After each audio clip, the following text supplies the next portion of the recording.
So about a year ago, I made a video talking about if Kyle Kuzma can be a star.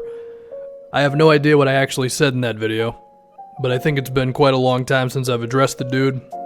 So, last night he had a really big game, 41 points against the Pistons. Shout out to Blake Griffin, who got 0 rebounds. Kyle Kuzma also got only 2 boards, and I guess that is a conversation to be had about the guy, is can he be an all-around player? But before we get to that, I want to talk about Kuzma just as a scorer. So, is it possible to be a star player with the way that Kuzma plays, which is mainly off-the-ball stuff, cutting to the basket, dump-off passes around the rim, transition plays, open three-pointers, the occasional drive off of 1 or 2 dribbles in a straight line pretty much, not too much pick-and-roll play, maybe the occasional one. I think he's got potential as a post-up player as well, as my voice cracks a little bit. Well, I think we've seen guys like this, and the one that I thought of immediately, Danilo Gallinari. Gallo, when he's been healthy, has been one of the better scorers in the NBA, often around the high teens to the low 20s in points. This year he's at 19.5 points a game. He's 6'10", 225. Kuzma is listed at 6'9", 220. I think Kuzma's a little bit more athletic. I would say Gallo is a better ball handler and probably a little more crafty overall, but Gallo's also 30 years old, whereas Kuzma is 23. So by the time Kuzma is that age, I could see him just having all those herky-jerky movements that Gallo has, and that allows Gallo to get to the line about 6 times a game, whereas Kuzma, as of right now, gets there about 3 times a game. Well, 3.5, so he's already kind of creeping in that direction. Now, all of this assumes that Kuzma can improve on his handle, and I think that could be the difference between him being where he's at right now, which is still pretty effective, or a guy who could end up being a go-to scorer for these Lakers. Because the one thing about him is you really can't draw up a play to just be like, all right, Kyle, go get us a bucket. You have to have him moving. You have to get him a switch onto a post-up. And, I mean, he can be effective once he gets those things, but that is the difference between just your overall effectiveness, right? I mean, I think an example of this is like Chris Middleton, who for a little while now has been a solid 16-point scorer or so, and in the last couple of seasons, he's clearly improved his handle to now he can go ISO and he'll post up every now and then, and sometimes it gets him into trouble, but he's clearly better in that area, and we'll see if Kuzma can make that jump as well. The one thing that is really interesting with Kyle is that his three-pointer has actually kind of sucked this year. He's only at 31%, which is a pretty decent drop-off from a year ago. Now, because he's been so good from everywhere else, his true shooting is actually still better than it was last season, because he's shooting like 72% at the rim. It's pretty wild stuff. And his mid-range has improved as well. But if that 3 is going to hover at where it's at now, then I guess that does put a cap on it. But at the same time, he's still been able to put up some numbers. I mean, in the month of December, while he shot 31% from 3, his overall efficiency was still very good.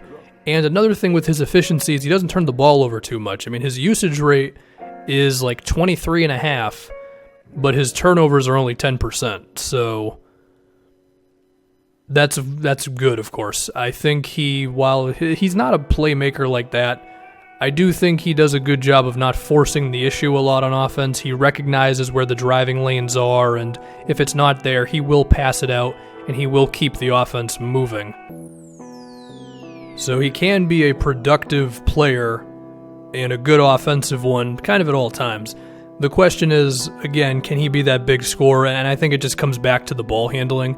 Unless he makes like a Klay Thompson-esque impact as a shooter, where he can shoot high 30s to potentially low to mid 40s while shooting 7 or 8 threes a game. And I mean, his rookie season shooting numbers would have perhaps suggested that he could have gotten to that level, but given the drop-off of this year, maybe that's not in the cards for him. But if he doesn't do that and he doesn't get the ball handling to another level, then I think he probably caps out as this high teens, low 20s scorer, which is still a really quality player to have. So if that sounds like a criticism, it's really not. I mean, I think pretty much every team in the league would love to have Kyle Kuzma, so there's all that. As far as the other things, I mean, the playmaking, it kind of goes hand in hand. If he can improve the handle and he can be relied upon more to deal with good to very good defenders being on him, and he can still beat them in one-on-ones or in pick and rolls like that,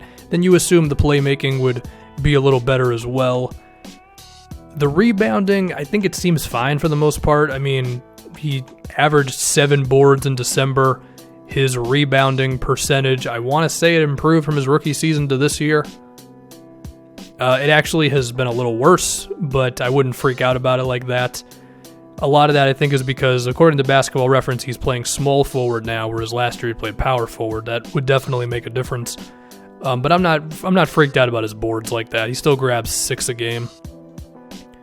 And as for his defense, I mean, he had a stretch this season where he was kind of a very good defender. I think that's going to come and go for him. At times he's looked bad. At times he's looked average. At times he's looked very good. It's just a matter of being more consistent with all that stuff. My guess will be that he will eventually be a guy who can defend a decent amount of wings. I don't know if he will have the speed and lateral quickness to defend point guards like that. I guess it would be a case-by-case basis with whatever point guard it is. I think he does need some improvement in terms of reading defense when he's playing it, and knowing what to do before he actually has to do it, and bringing help and all that. I don't know if he's ever going to be a guy who can defend the low post like that consistently. Granted, most of the only guys who post up nowadays are centers, so I'm not killing him for that. But we saw earlier this year when Luke wanted him to play that small ball 5, it didn't go very well. So I'm not expecting him to be some amazing defender, and I don't think he's ever going to make crazy athletic plays in terms of blocking shots out of nowhere or anything.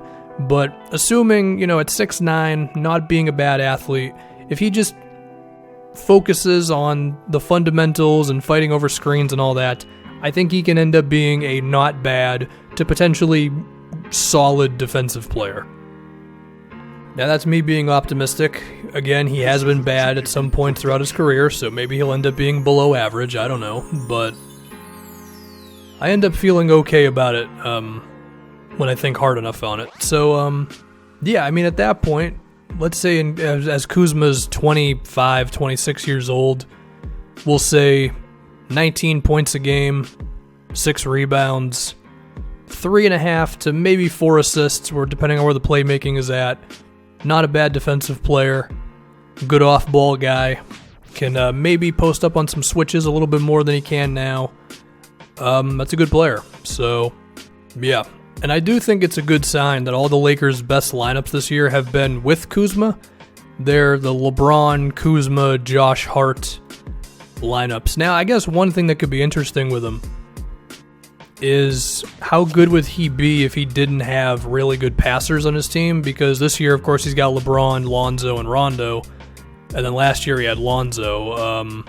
Luckily, it seems like he's going to have a really good passer on his team for a long time, whether it's LeBron, Lonzo, or whoever else.